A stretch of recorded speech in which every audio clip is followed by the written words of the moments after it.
Mesdames et messieurs, très chers téléspectateurs de la RTZ, la radio Télé Matadi, bonsoir chez vous. Et nous sommes très fiers de vous parce que vous aimez cette émission, chers téléspectateurs. Des échos ne cessent de nous parvenir d'un bout à l'autre. Et vous félicitez du travail que nous sommes en train de faire.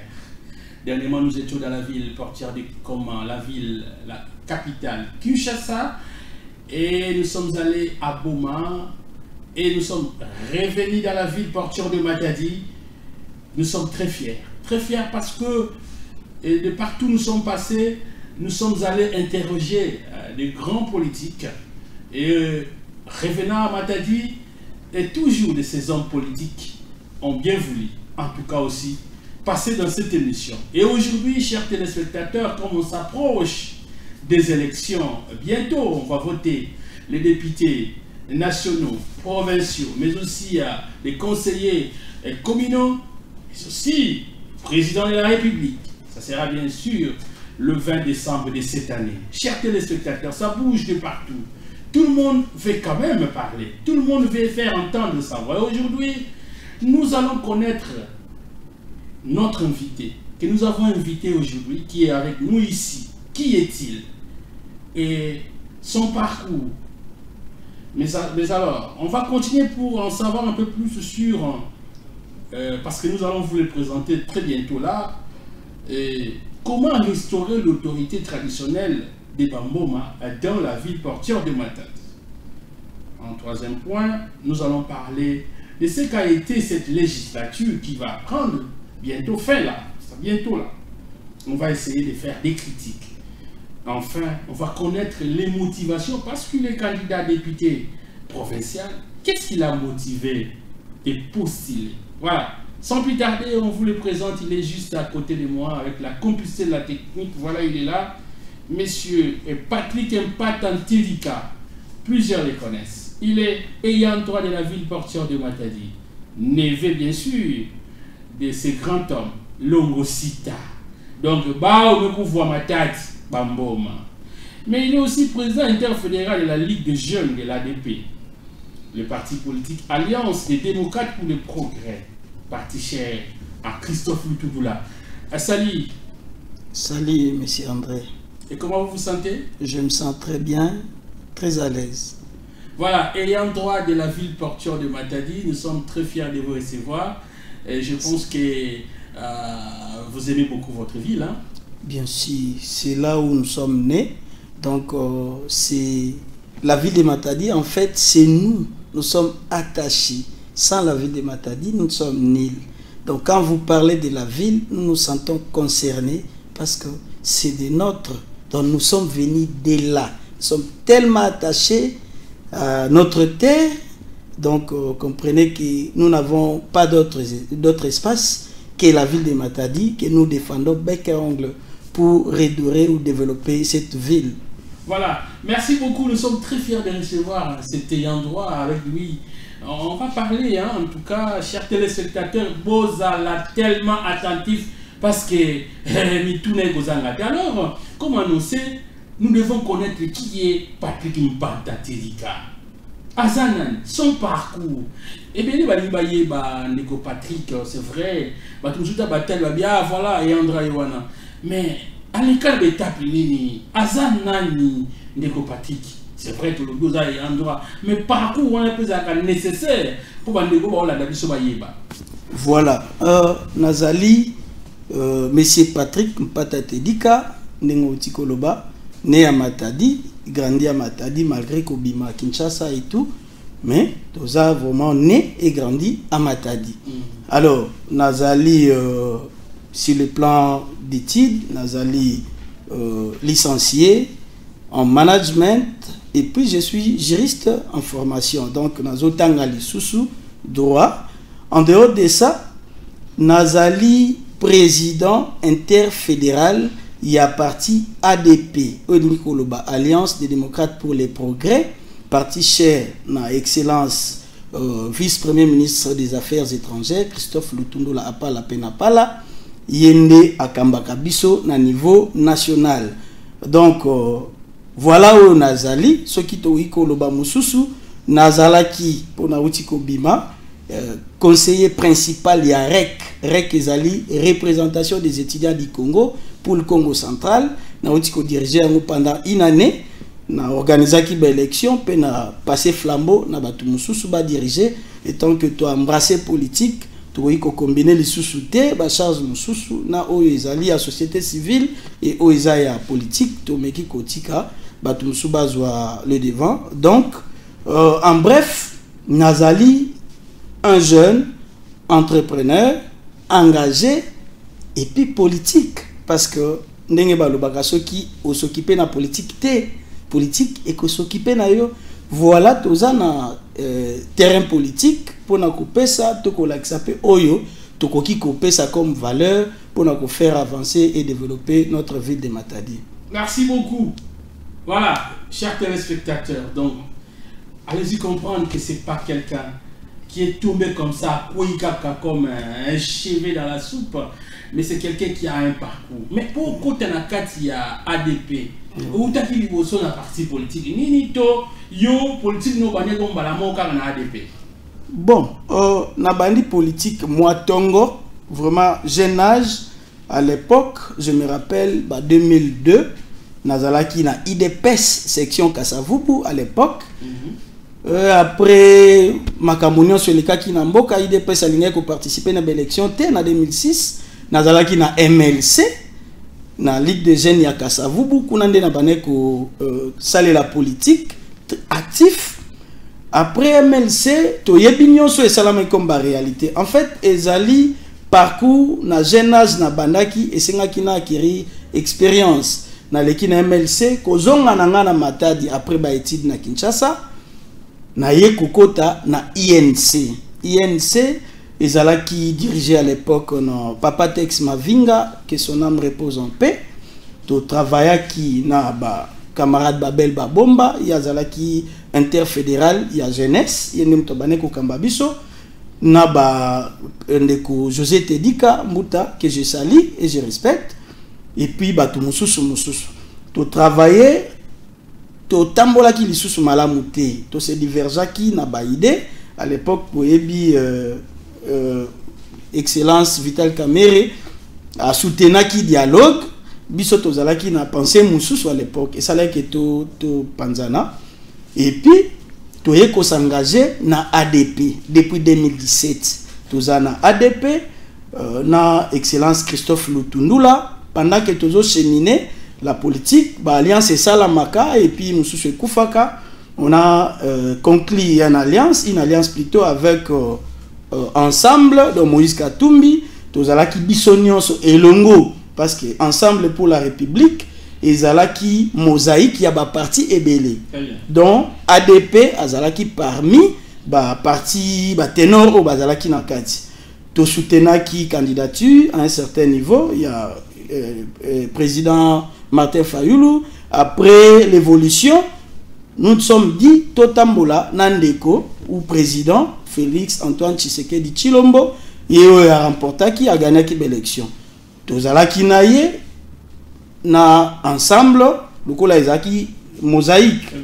To se diverger l'issue sous na makanisi to lobino tozwa tokenaki na congrès to ekozwa décision ya kotika parti ensemble to récupérer autonomie na biso lokola parti existant ndeti lelo toza kokoba na alliance des démocrates pour les progrès ya excellence Christophe Lutundula apala oyo nga nazali comme interfédéral ya ligue des jeunes et puis na niveau ya interfédération ya province nyonso ezali na camarade Babel Babomba Landu, Oyo, Batunion Sobaebi, na Villa Matadi, donc nous sommes ensemble.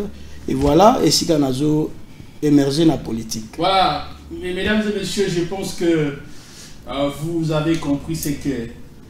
Et ce grand monsieur que nous recevons ce soir dans cette émission, il est temps, un parcours vraiment élogieux. C'est quelqu'un qui a de l'expérience en politique. Donc il faut qu'on reconnaître en gros, voilà, c'est M. Patrick Mpata Tedika. Comme il faut déjà beau message en gros. Voilà, chers amis, comme annoncé, tu sais que Azali ayant droit, il y a Matadi. Ba me couvre Matadi, ba Mboma. Mais quelque part, ces ayants droit sentent comme si on doit restaurer l'autorité traditionnelle des Bamboma dans la ville de Matadi. Ils constatent comme si les Bamboma comme tels, les gens qui sont propriétaires de cette terre, ils sentent comme s'ils sont marginalisés. Est-ce vrai? Qu'est-ce qu'ils ont constaté? Et ensemble avec vous, nous allons poser des questions comme ça à notre invité. Et pour que tout y ait, ma belle autre, je l'ai pas salaire, et ça y a pas tout. Et ça bon, alors, vous constatez bino bakolo mabele oyo. Respect à vous parce que mabele est bino.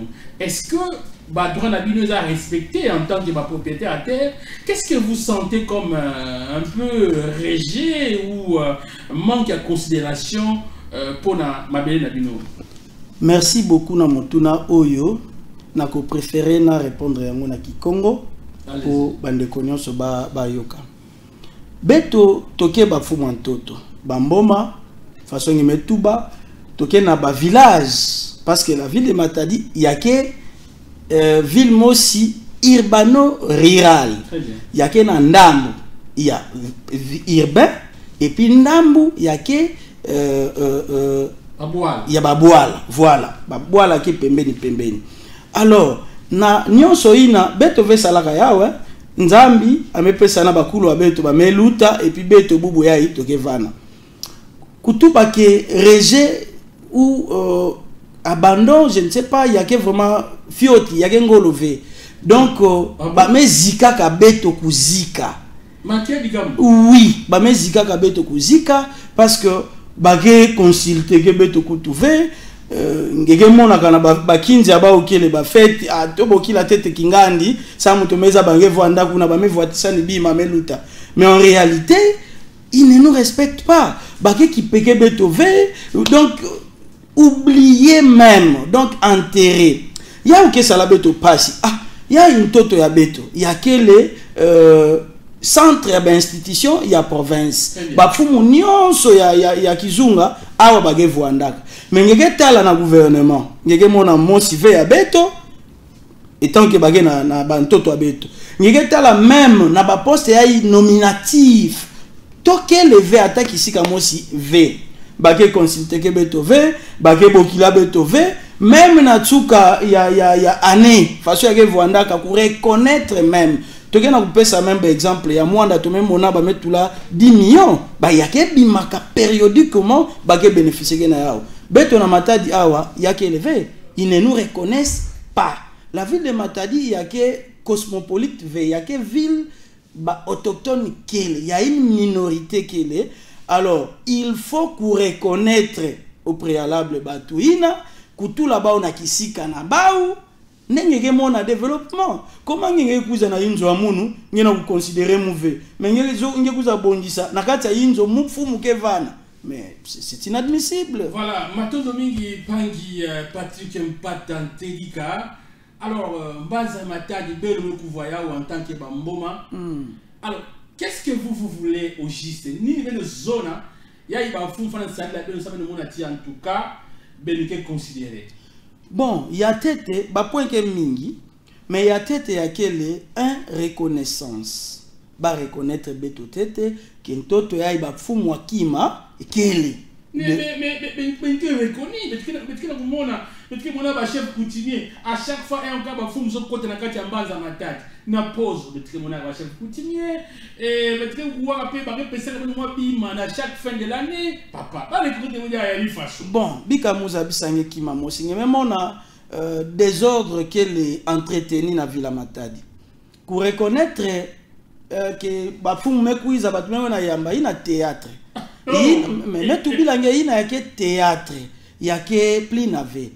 Mikanda kele, il y a ministère intérieur kele, anke outillé à mezaba nani kele nani neluta place na samu na kutubila nkangu ya Matadi.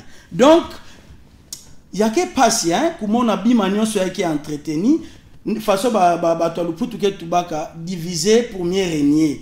Ba opérateur économique ke awa ba ke sala ba activité ba ke sala ka fait façon to ke zoni naka maintenant samu ba kamwa avant sirbeto ba ke tinda ya ngebi matu bana kumba ba nyonso ngebi matu bana kumba to ke zabadi ya kave nani ke nani. Alors il faut façon ngemetu ba restaurer l'autorité traditionnelle. Nani ke il faut se poser la question nani ke restaurer yao.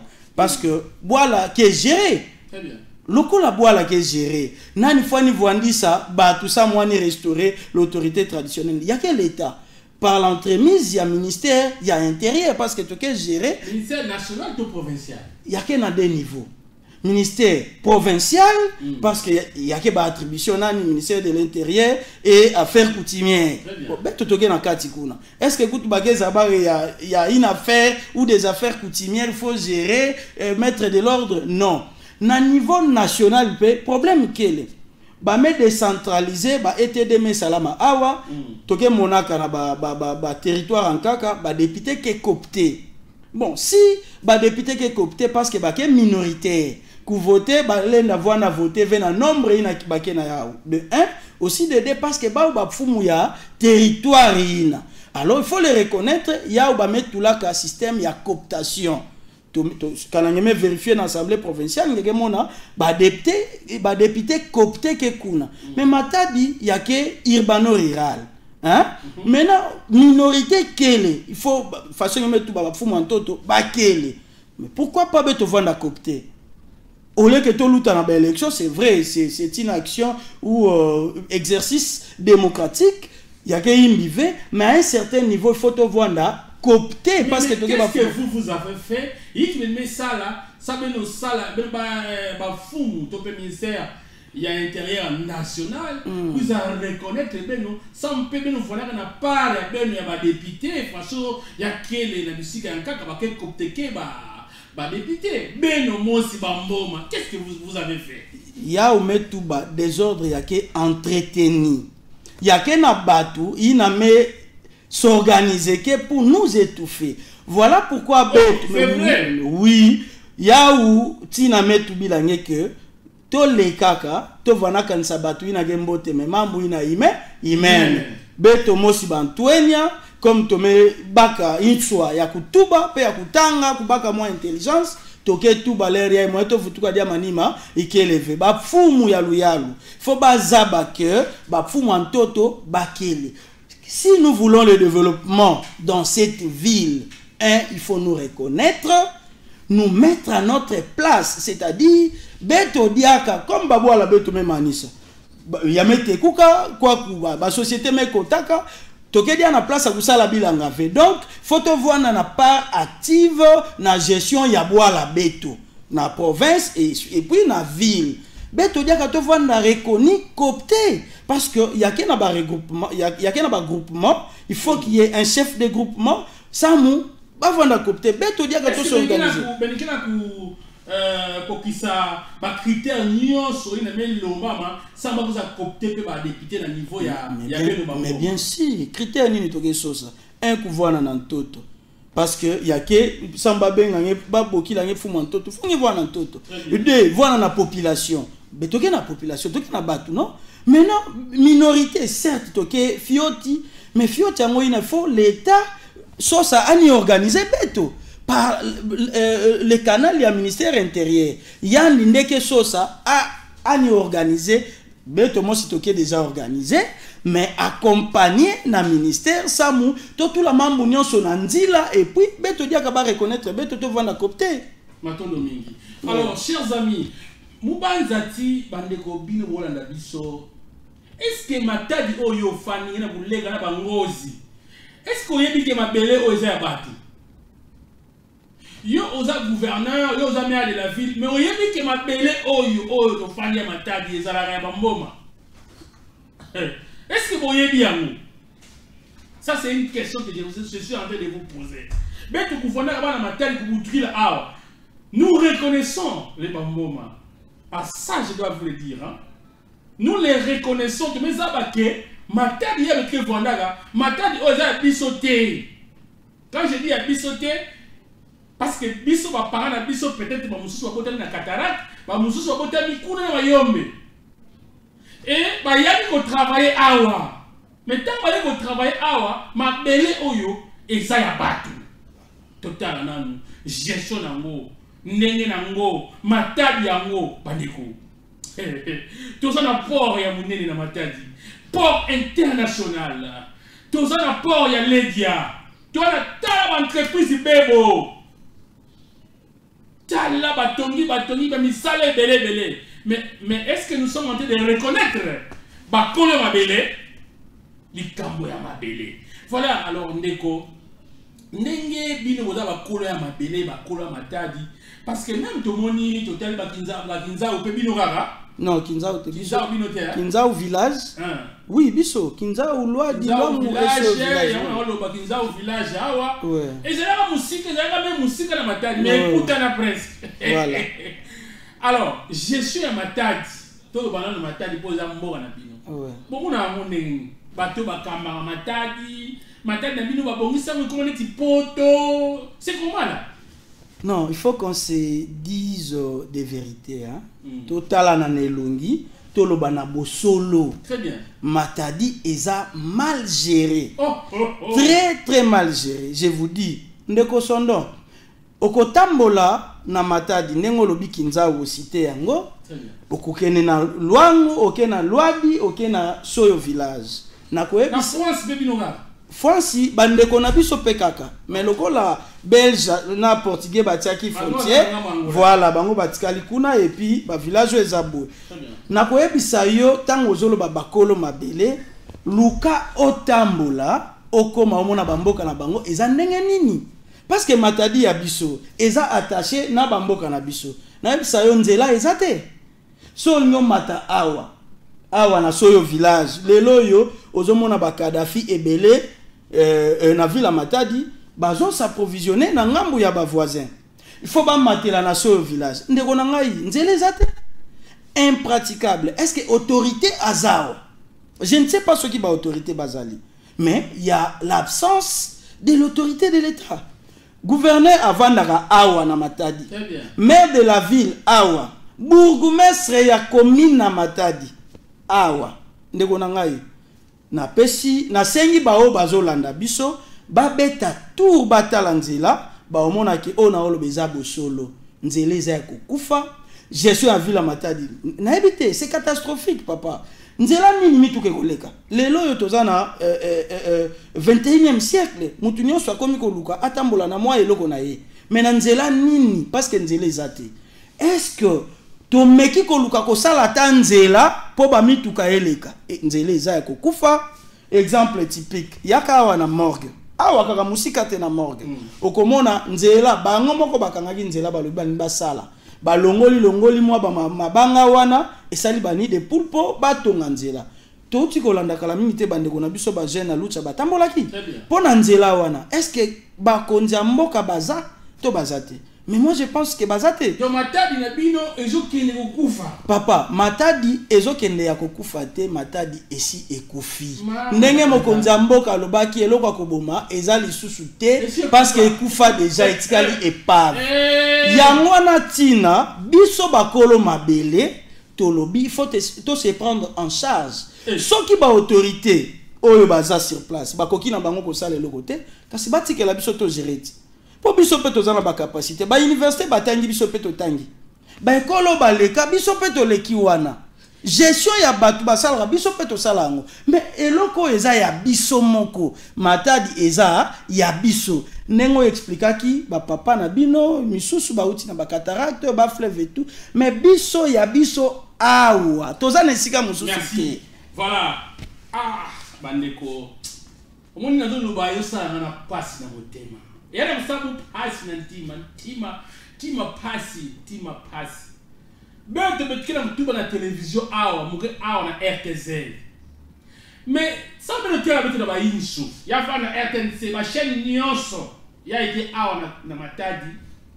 nzela sana monter na so au village na me kufuaka mais ndio tu badia awati ba transaction ça na mabima ka kapika na ngolé kita nzila ine ke bola dia kave ba camion nene moye ku te dia kave la fois passée camion mo swana mabanga ya kuda lundu buka ne kubuwa kuna chers amis mais ayant droit de la autour mais comment on peut espérer au développement si les ayants droit bango va négliger ceux qui vivent na bango est-ce qu'on ne peut pas construire nzela wana vraiment monsieur le maire de la ville pour vous et ça là on peut sur moi vacuum vous ne pouvez pas penser vraiment à ta tour à ta nzela c'est pour la nation au village ça là si qu'on a moya mana ba ayant droit bango déclarer.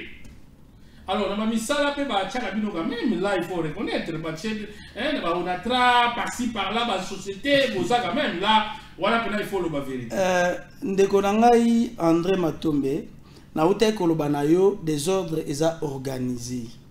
Pona kozwa mutu, otiaye, il faut critères ezala, ezala, aza vraiment ya famille, aza membre, et non, mutu moko a recommandé, non, style wana entretenu eza malonga te tozana bandeko ebele batangi mais baza ba chômeur toyokaki il faut tolobela yango banomaki batu na OEBK mibale na compte ya ba en droite ndenge balobaki mais vérifier réellement ce qui baza ba en droit. Oh oui Gédéon Masunda webiet mwana ya oncle Masunda là c'est mon frère. Je peux reconnaître. Bien sûr. Na actif ou activité politique na ye et ça là que akoma wana aussi azalaki actif na uti koloba. Mais d'autres non. Ndekonangai si ce qu'il faut ba pesa yo disent ba pesi yo moko. Est-ce que ba pesi yo vraiment? Je ne pense pas. Ce qu'il faut ba pesa yo 100, bazu 2 ba pesi yo. Si wana bazoko sayoti. Donc, toza considéré OCC, DGDA, service union sur l'État et ça engagaka. Tout na mukolonie ni réserva quota pour na bakolo mabele. Exacté. Quasi inexistant. Est-ce que vous comme la tata gouverneur, vous comme monsieur le maire de la ville, vous comme ba konzwana, vous ba iba kamu ko reconnaître. Est-ce que vous ça la yango? Tokomaka, toza organisé aussi Otangaki awa noko nangai longo sita, otangaki noko miole, veron, otangaki kombo ya batu, ebele bele otangaki, ce sont mes frères.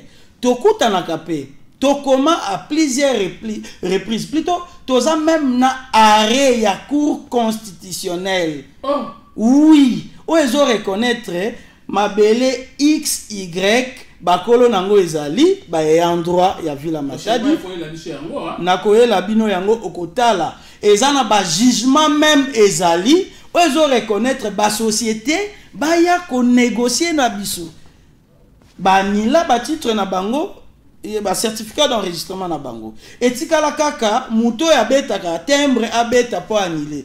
Je vous dis ezana makambu ya mabe ebele ezo salama na mboka oyo mokonza mboka il faut afungola miso po bato bazo salirier soki afungoli miso te mboka oyo toko continuer na kolela pe ko bebisa yango tozo interpeller ba autorité oyo bazali ba essayer ya ko rectifier bature mabeza mingi soki omoni biso tokomi kotele matoloba parce que tomoni ekomi trop ba lobi pe des ordres des na ngamu na bino moko lokola bino ba eyandwa parce que on a oya bibibo eyandwa bo teki ba lopango batu musu bazo lela ba mona bango bo teki ba cimetière et quelque part pe boza mal vu yango pat musu ba kondi bazana na confesse bino makasi tendeko Muta André nani asi abenga biso atu na biso mutu na pona nini boteki nazo encourager mabete. Mais il faut se poser la question, mutu abana kote kate ateki pona nini? Nzala soki eleki mabele na biso place o photo sale la bilanga nyonso esila. Bato ba occuper mabele na biso, fo bazwa biso na misala, ba pimeli biso musala. Yebi sangai toko vivre wapi parce que héritage na biso batikela biso yangwana. Nazo encourager bande konanga te o bazo sala désordre bazo teka par-ci par-là et bazo revendre na batu mususu place o batekaki. Je n'encourage pas. Mais mabe soki ezali, il faut qu'on se pose la question mabe o euti wapi. Après qu'on luka ko solutionner, soki ba reconnaître biso, ba pesi biso paro ezo revenir na biso. Papa makambo nyon se gosila. Komi na Matadi ezo revenir na biso, photo gérer yango. Mairie ezo revenir na biso parce que eza entité na biso. Est-ce que ba pesa biso yango? Est-ce que balobaka mingi yo bambo mabaza mayelete ma papa? Moi j'ai étudié. Nous avons des lettrés chez nous. Hein? Je peux vous citer une dizaine, une centaine. Alors, les représentants numéro 1, il y a ayant droit à Matadi. Voilà, une bonne question. Pour la cause à la représentant, il y a clan ou il y a ayant droit. Et ça, quand c'est basé sur la sociologie, il faut se baser aussi sur le droit. Hein? Sociologiquement, Moutou Azali. Et puis, sur le plan de droit, l'État a reconnu qui biso par un arrêt. Dans le bien arrêt, il y a Cour suprême de justice à l'époque, le Cour constitutionnelle. Oyo ezali inattaquable, eza irrévocable. Ezali, comme on a dit, Monsieur Véron Miolentimba. Oh. Oui, c'est lui le représentant du clan légal. Parce que mais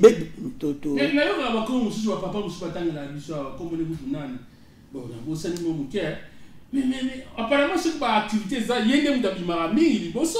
Bon. Vous ne reconnaître tikana ebisayo na lingi koya ko pelisa moto te awa mais il faut qu'on se dise des vérités hein. Toza ba Congo toyebi toza matriaka n'est-ce pas papa? Est-ce que moi na oyo abotami côté abotata aoiko gerenda kwa tata na ye? Si le plan coutumier. Non. Toza matriaka. Sokinga na kufi mwana nanga koya ko remplacer te. Neve nanga mwana ya ndeko nanga nde akoya ko remplacer. Oyo zo mona wana na lobaki na weza théâtre. Yangwana tina, il faut qu'on restaurer l'autorité traditionnelle. Il faut te restaurer yango. Nani faut aider biso na restauration à l'autorité traditionnelle, c'est l'État. Parce que y a zana ba base légale nyonso. Tozana parce que ba litio bitumba we bandi le loté depuis 1912 kowela na ezalaki. Ezana enquête moko salamaka entre les Belges et les Portugais, basalaki baye banani bazali vraiment solo bakolo mabele. Enquête swana ezali. Babenga enquête ya Monsieur Chapon. Imaginez en 1912 et en 2012 tu es kozwa arrêt ya Cour suprême de justice 100 ans après. Est-ce que ça coïncidence? Non, eza coïncidence te. Ezali mabongisi ya Nzambe na bakoko balingaki salamela ndengwana. Tosila ki tozalaki lisusu te. Lelo biso e totelemi lisusu. Alors, Mouloba, tant que bako reconnaître autorité ya traditionnelle ya Bambo Maté awa na Matadi eko zakaka na niveau wana. Mais c'est clair.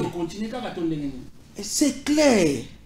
Pour Matadi est développé, pour Matadi est avancé, il faut une dose. Il y a réparation. Naebi sakabande ko mususu nazana clé il y a développement ya Villa Matadi. Oh. Oui, nazana clé il y a développement ya Villa Matadi. Soki bako reconnaître bisoté, bati que la bisope espace o ya bisoto géré, et ben Matadi milelo nazo mo dire te hein. Ni en César, nazo mo dire Matadi te parce que za na place msute ya okenda par awa. Ngana kenda poto te na kena nazala kaka awa. Muke ya Matadi, me butuka na Matadi, donc muke vraiment ya Matadi. Boala ya munu faso ba yankaka yena ba boala ba ou ailleurs, munu boala munu ya ou yai. Donc kana l'état qui reconnaître beto ve ani solo la na beto Matadi, je vous dis mambuke vanda kaka kubaluka na kubaluka. Je rappelle à nos téléspectateurs que nous recevons M. Patrick Mpatantedika. Il est ayant droit, mais aussi président interfédéral de la Ligue de jeunes de l'ADP, qui n'est rien d'autre que l'Alliance des démocrates pour le progrès, le parti cher à l'excellence Christophe Lutundula, le vice-premier ministre et ministre des Affaires étrangères. Et donc, il est Azali, président interfédéral de la jeunesse. Alors, Makamozo Loba, en tout cas, ils en ont tellement de profondeur. Mais balobi bino pe ba eyanda buzana kindoki moko kusangana te. Makambo wana ezaka solo to lubuta. Bon, mutuna muto ya lobaka ayebiti na lobelaka. Kindoki ezali état d'esprit hein. Kindoki na bato bazana science na monde mystique ba yebi ke sorcellerie ezali le niveau le plus bas. Il y a ba mystique on passe aux jeunes mais ba vieux na bino wana ba jeune musu ba komiko initier bango bazana makamu mo ipale no somo. Bon soki ozana kanangeke na ngwizani na bakaka mbo bake kuwaka. Les morts ne sont pas morts. Kanaba kele c'est que bake kuwaka. Ya iwa ni kindoki fait kana ngeme communiquer na bankulu wange ba meku wange ba me réagir ngeme bokila kindoki pareil même pour ça tout l'antenne ngani sur na bakulu il a fait donc ba wana compliquer la signal mais papa ni façon ngenge kuzila na inzo amunu mukevana ngeme ignorer munu alenge sala mambu inage bénéficier na nge mais munu fumo espace nge qui peut mouver atange mosi na inzo ange mutume kuiza baka télévision baka madi ange tula na meza bana kudi ange kwa gu ngenge mevana ngena kutala. Alors, ça on va dire que tu vas que Matadi est Angola, mais tu vois quand même. Oui, alors il y a tout bas ça non, Matadi côté vrai Angola, tout la bouée les gars au village partout Kinzaou Angola. Une mauvaise lecture. Une mauvaise lecture parce que les bakolon kuizaka bakuta Angola ve bakuta ba royaume. Alors, beto ntoto beto kubana na Matadi ti na ngambo Angola bakebo kidilaka manoki.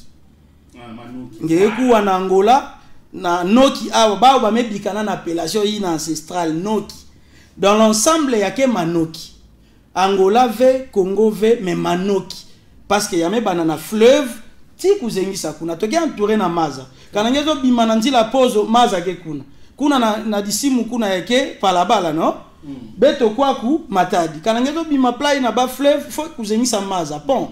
Alors, toto ina nyonso même monté, tina d'ici mukuna Angola, yake manoki, mais yake Angola V. Une mauvaise lecture. Merci. Merci beaucoup.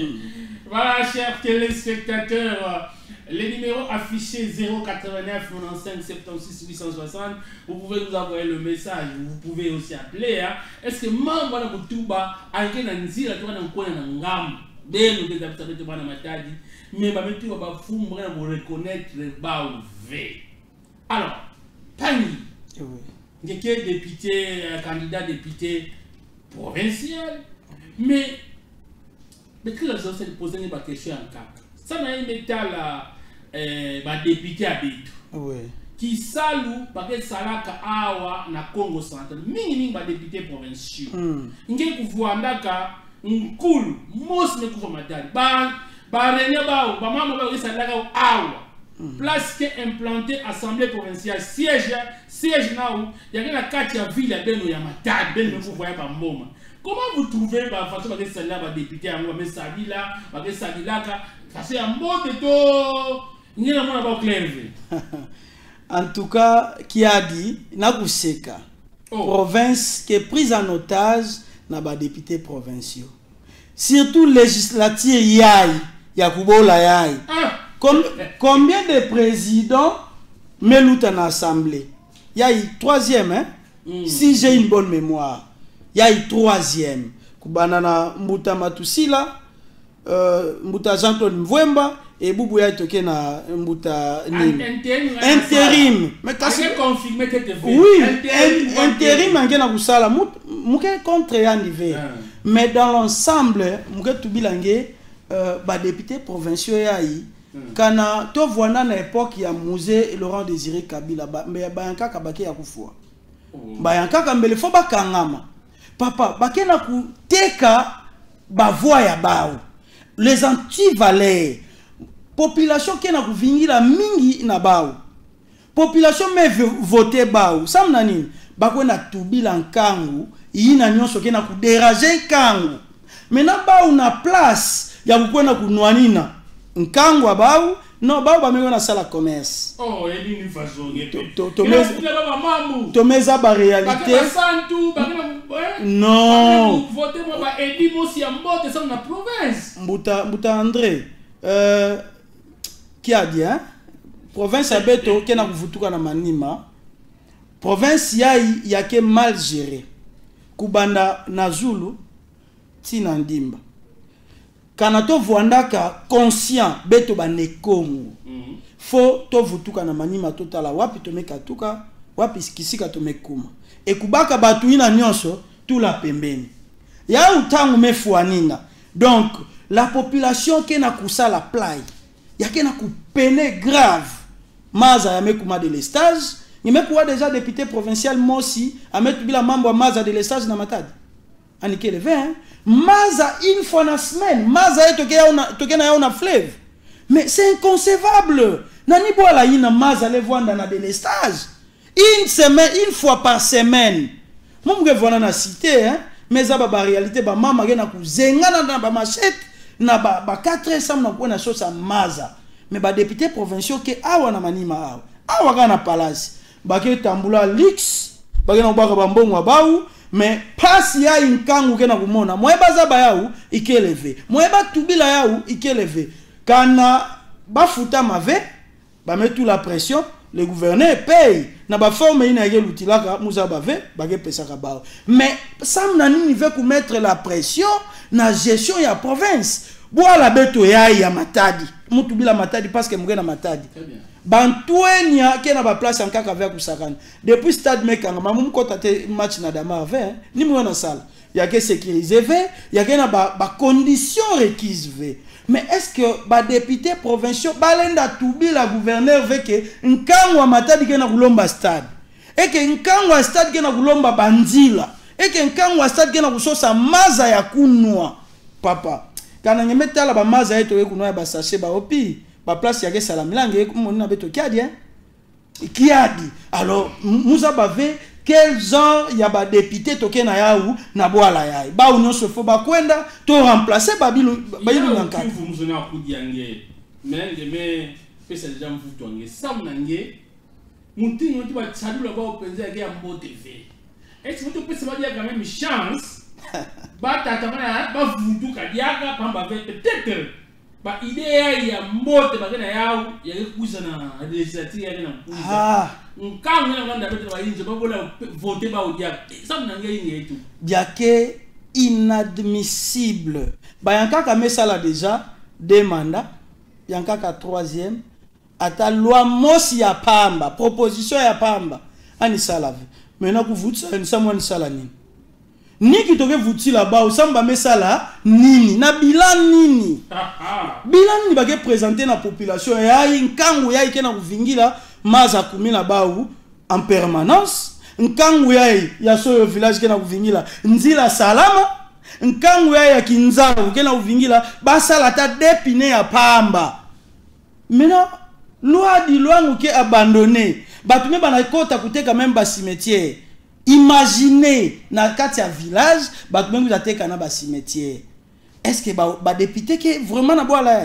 Non, moi je pense hein ba unionso à l'exception de rien des personnes ba me baka ba met tout là-bas de côté et remplacer batu yankaka une nouvelle énergie beto ya ikena ku banza na ba panga beto kena kuleka na ba condition ya Mbote TV kudia na ba condition ya Mbote TV courant kutu muza ba ve papa kana ngeme kona na norme ngeke mona kiadi hein alors ba député ba no sala Mbote TV ngeme tu ba yaou donc pamba donc ba kwenda ba unions.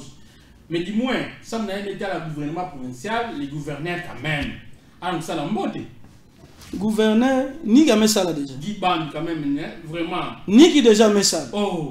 Bon, mais nous nous na Matadi hein. Bika mutuba mugena diamba kuswe kave mukena matadi muzaba ve réalisation mo sia gouverneur mais ça va marcher ani la kakabeto daye muvanda kilumba ngo ya na sud ya ouverture kilumba bubu ya kimave ani tubila beto lera ni kuizaka to yamba na 24 novembre muvanda vana oui mutula même bashi ya soutien parce que même on a jeune une nouvelle figure mais katuka na Kinshasa ou nous abave amekuiza na province OK to soutenir parce que amekuiza na mambanza nouveau ani tubange travailler na ba jeune initiative nini même on a déjà ya gouverneur ya province ya met toucher jeunesse en tout cas ya kele à moins que nous vanda ignorant mais mugana matadi muzaba tama mingi ve hein OK mais mandat me kuma natsuka non moi mandat me kuma natsuka na décembre il faut te voter je ne sais pas papa tala bois la bête hein il faut y avoir à gérer bois la bête il faut y avoir à gérer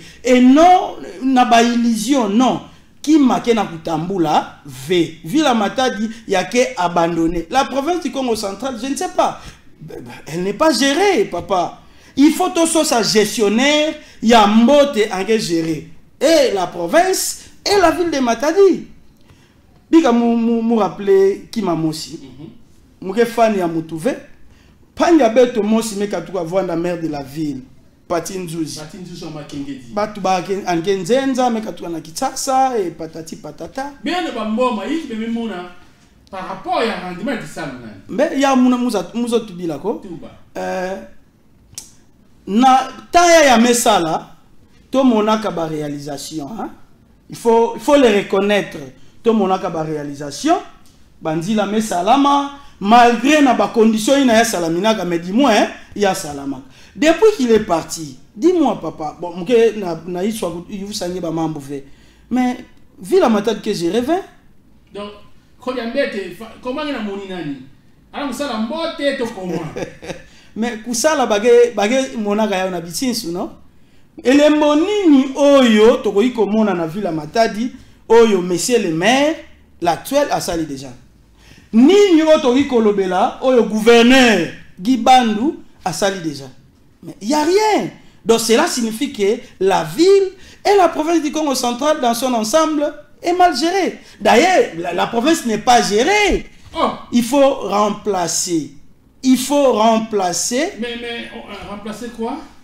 Remplacer de nouvelles personnes, papa. Il n'y a qu'une initiative, il n'y a qu'un souci. Il y a mon problème à Mouké Batouvé, hein? Je n'ai pas un problème personnel dans Batou. Problème à Mouké, il y a un kango. Parce que Mouké ya Matadi. Développement ya Matadi, il y a que profitable na Mounou. Directement. Pas indirectement, mais directement. Mais quand on a autorité, il y a que les gens qui m'ont vu. Mais pas si à Mounou. Mais on a vu quand même des députés provinciaux tels que Guilhem Panzou qui a initié à son temps la question orale avec Duba. Bien qu'il y a longtemps, on a vu l'honorable Edouard Samba qui avait initié quand même la question d'actualité. Il y a des gens qui nous appellent déjà là, en tout cas, voilà. Alors, mais, maman, alors, ce sont quand même des députés, il faut quand même négocier quand même ma fleur. Parce qu'il y a quand même une exception, cher ami. Mouta, je ne sais pas le dire. Mais moi, je pense que tous ces députés doivent partir et changer une nouvelle classe politique avec de nouvelles énergies et de nouvelles initiatives. Il y a, je dis bien, il n'y a aucun parmi eux qui a convaincu la population. Étant natif, les endroits de la ville de Matadi, je vous dis que ma ville n'a rien bénéficié de cette législative. Donc, il faut changer la classe politique et mettre à la place la personne qu'il faut. Sinon, si ça continue comme ça, et la province tend à sa disparition. La province tend à sa disparition. Ce sont des déclarations de notre invité, M. Patrick Mbata Ntelika. Hein? Vous sentez qu'il est intelligent. En tout cas, laissez-moi le dire. Hein? Vous sentez que il est en train de convaincre. Vous sentez quelque chose en lui, chers amis. Est-ce qu'il y a possible? Vous. Alors, vous êtes aujourd'hui candidat député provincial. motivation. Nini yango peut-être pousser pour comme candidat. Est-ce que c'est pour corriger ces députés qui bah oh le bah c'est le vote to za na makanisi mususu zo ba mbongo pe belé et attention hein. Bah député bah le assemblée provinciale ah ouais comme on s'entend déjà mystique. Alors, vos motivations. Moi personnellement, ce qui me motive c'est la population. Je suis jeune, au milieu des jeunes, je vois comment cette population est en train de souffrir. Alors tout ça, il faut remédier. Qui peut apporter sa voix pour changer les choses? Je dis, je peux le faire. Ma motivation est que cette ville devrait être développée déjà. Comme il n'y a aucun développement dans cette ville qui m'appartient, je dois hausser les temps et vouloir changer les choses. C'est-à-dire, de manière ou de l'aspect économique. Cette ville est déjà saturée. Hein? Il y a une croissance démographique dans la ville de Matadi. Tout ce qu'on mange vient du bas-fleuve. Est-ce que tout ça suffit à la population de Matadi? Non. Parce que Kolia est comme il passe. Il faut les reconnaître. Alors il faut créer des sources ou des ressources pour que cette ville soit autosuffisamment alimentaire. C'est-à-dire, awa na bamboka na bisoyo, banzeleza okufa, non? Bilange bele salamaka awa. Soki tobongisi banzela oyo, biloko eutaka awa ekokita na Matadi batu baolia à leur fin. C'est-à-dire que loko là-bas oyo baza, baokoka osa elote, nous avons la clé du développement de cette ville. Nous avons dit que nous pouvons apporter notre touche pour développer cette ville. Voilà ma motivation première. La seconde, c'est restaurer l'autorité traditionnelle. Batebele bazole la wana somba mabele pa bayan droit. Bateka yango lisusu. Est-ce que buzo baona il faut continuer parce que ça bêtise. Bakoko na biso bakomi sali, humilié, rabaissé na buzo baba onyon so bazo sala. Alors il faut remettre de l'ordre. Est-ce qu'il y a quelqu'un qui peut le faire? Moi je dis oui, je peux le faire parce que j'ai la clé. J'ai suffisamment d'éléments il n'a qu'à permettre de remettre de l'ordre dans le secteur. Voilà pourquoi je me suis porté candidat à la députation provinciale pour parler pour le compte de la population. Parce que la population a abandonné, délaissé, alors il faut changer les choses. Voilà, chers téléspectateurs, je crois qu'il faut changer les choses. Province Nabiso, ezali province oyo ezali ko contribuer na ndenge moko ya makasi na budget national. Et quand on parle de la province du Congo central, on voit d'abord le chef-lieu Matadi. Et moi je reçois ce soir un endroit de Bamboma, et parce que la ville portuaire de Matadi leur appartient. Et donc, chers amis, il y a lieu mais Batebele tout le monde bango qui promettent beaucoup de choses. Les lois tout le monde Patrick Mpatantidika, jeune oiseau émergé à Zoya. Mais le milieu de temps pouvoir, tant que population peut ses chances, vous allez voir que les lois tout le monde vient avec un évangile et un malam. Mais le milieu de temps est comme même pas y m'appelle comme problème. Bana mbaza matenya ulanda nge. Mbazi chance de sourire. Qu'est-ce que vous promettez? Je ne vais pas ici faire des promesses fallacieuses. Non. Mais mugena zabisa nkangu ya Matadi. Parce que il faut babaka ntubidi ya mbote. Peyina ke conscient. Munu muge laka mutuve kisalu. Parce que muge pesa kisalu ve. Muge sala magasin ve muteka babima samba na kabula. Non. Mais muke tubilande bao. Parce que muke na kati ya population.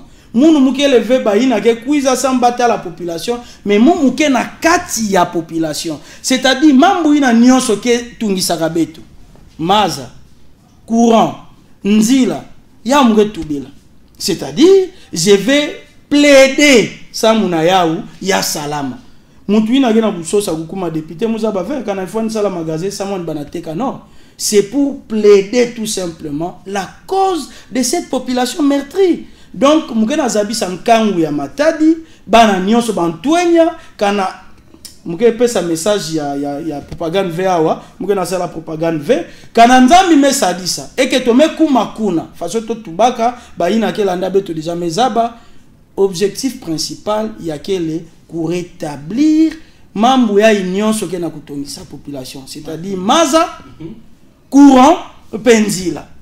Matondo Mingi, je crois que nous sommes arrivés à la fin. Nous avons parlé de votre parcours, mais aussi vous êtes ayant droit. On a parlé de la restauration de l'autorité traditionnelle de Bamboma dans la ville de Matadi. On a essayé de faire une certaine critique par rapport à la législature passée. Et enfin, vos motivations en tant que candidat député provincial. Un mot de la fin,